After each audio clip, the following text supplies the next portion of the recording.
Quelles sont les entreprises de croissance à prix raisonnable italiennes de ce mois de juin 2025? C'est ce qu'on va regarder ensemble dans cette vidéo. Abonnez-vous à la chaîne et activez la cloche si ce n'est pas déjà fait. On commence avec les paramètres du screener. On est sur les cotations principales d'entreprises qui se négocient en Italie. Donc il peut y avoir aussi des entreprises non italiennes, hein. Un panel de l'industrie, comme d'habitude, on enlève tout ce qui est rate. J'aime pas les rates, j'aime pas l'immobilier, c'est mon biais personnel et j'assume. Assurance, banque, on enlève l'automobile, on enlève bibliothèque et les pharma. Critères quantitatifs, on se met des market cap à 100 millions d'euros minimum pour avoir des dossiers liquides et sur lesquels la communication est satisfaisante. Une valeur d'entreprise sur EBITDA à 12, c'est notre critère de valorisation raisonnable. Moi, je vous rappelle mon échelle. Mon échelle, c'est en dessous de 7, value, entre 7 et 12, raisonnable. Au-delà de 12, ça commence à être cher.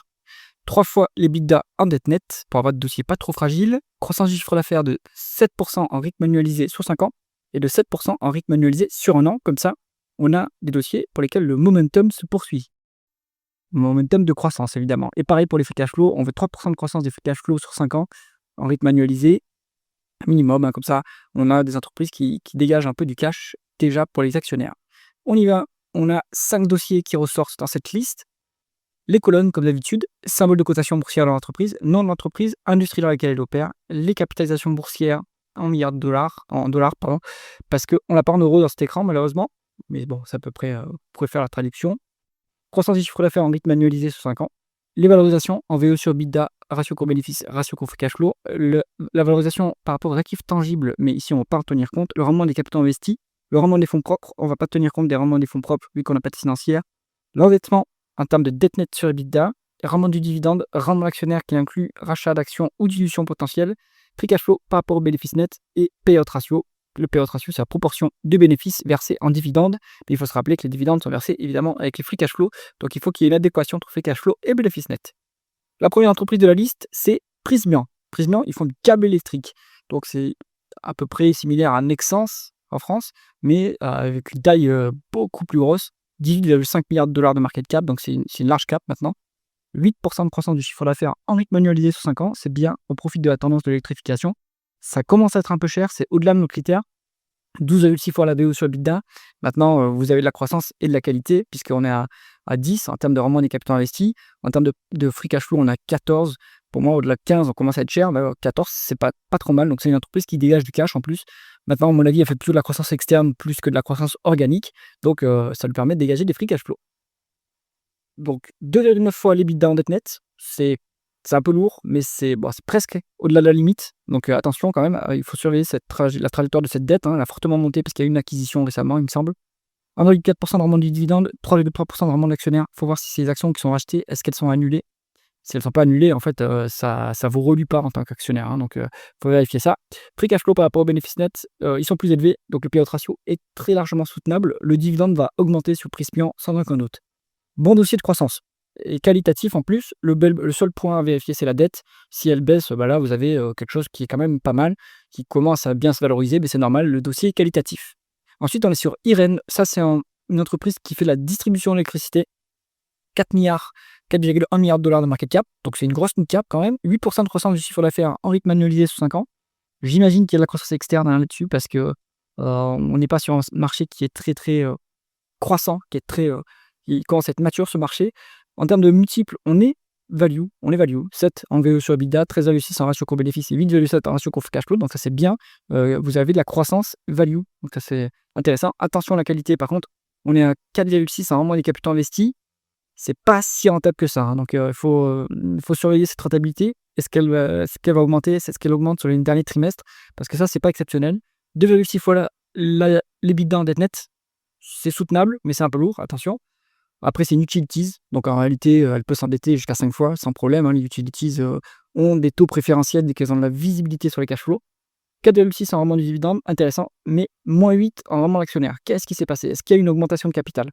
Parce que là, ça a neutralisé complètement le dividende, donc ça veut dire qu'on vous a fait 12% de dilution, donc ça pique un peu hein, si vous étiez actionnaire et que vous êtes dilué de la sorte. Donc ça, il faut vérifier ce qui s'est passé quand même. Un payout ratio à 68%, avec des free cash flow plus avec les bénéfices nets.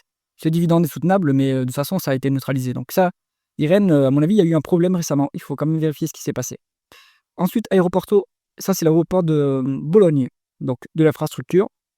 358 millions de dollars de market cap, 5,8 8% de croissance du chiffre d'affaires en rythme annualisé sur 5 ans. Je soupçonne qu'il y a eu la récupération post 2020 hein, avec le tourisme qui a fortement repris, donc ça a boosté les chiffres. Mais sur la dernière année, vu qu'on a mis notre critère ici hein, de croissance du chiffre d'affaires plus haut de 7%, je pense que le momentum continue sur Bologne, hein, donc ça va être une destination touristique attractive. On est à 7,1 en VE sur EBITDA, 13,7 en ratio coût-bénéfice, 8,1 en ratio coût-free cash flow.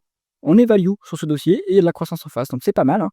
10,2% de rendement des capitaux investis, ça c'est bien, bonne rentabilité. Pourtant, c'est un business qui est quand même intensif en capital, hein, gérer les infrastructures, et on n'a quasiment pas de dette. Donc ça, c'est étrange hein, pour une boîte d'infrastructure. Avoir zéro dette, alors que c'est typiquement le genre de secteur qui est endetté, je pense que ça montre que c'est une boîte qualitative. Hein. On est à 5,5 en rendement du dividende, donc ça c'est bien, mais il y a des actions qui sont mises en circulation. Donc est-ce qu'elles ont été nouvellement créées ou est-ce qu'elles sortent de l'autocontrôle? Il faut vérifier. Un payout ratio à 40% avec des free cash flow plus avec les bénéfices nets. Donc on a les moyens de ce dividende, hein. Ça c'est intéressant quand même. Hein. Bon petit dossier, allez creuser plus en détail. Avant de continuer, si jamais vous cherchez des supports d'investissement passifs et performants, cliquez sur le lien en haut à droite de l'écran. On continue tout de suite avec GPI SPA. Donc, eux, ils font du logiciel médical. Donc plutôt une verticale, ils sont plutôt niche. 351 millions de dollars de market cap. On est à 16,2% de croissance du chiffre d'affaires en rythme annualisé sur 5 ans. Ça, c'est assez fort. Hein. Donc, est-ce qu'il y a la croissance externe là-dedans ou est-ce que c'est la croissance organique? Vu la taille de la boîte, ça peut être de l'organique. Hein. Donc, pas mal. 8,2 en VE sur EBITDA, c'est pas très cher, c'est raisonnable. Les autres multiples sont un peu moins raisonnables, mais après, il y a des facteurs qui peuvent influencer. Hein, vu que le PE, ça peut être influencé par les dépenses en cash et les free cash flow, ça peut être influencé par une dépense en capital assez élevée.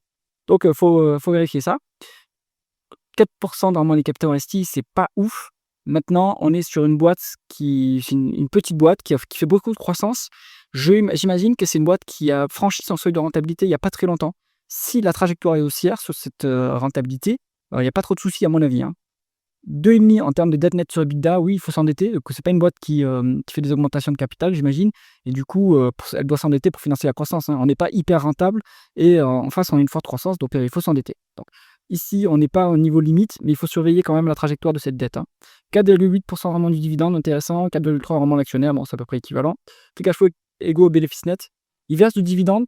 À mon avis, c'est pas Bon, ils versent un petit payout ratio, donc ça va en fait. C'est pas très élevé. Le rendement du dividende est déjà intéressant, alors que le payout ratio est seulement à 14%. C'est quand même pas mal. Hein. Maintenant, ils ont besoin des cash flows pour continuer à faire croître la boîte. Il n'y a pas intérêt à trop monter le payout ratio, et en plus, c'est déjà intéressant.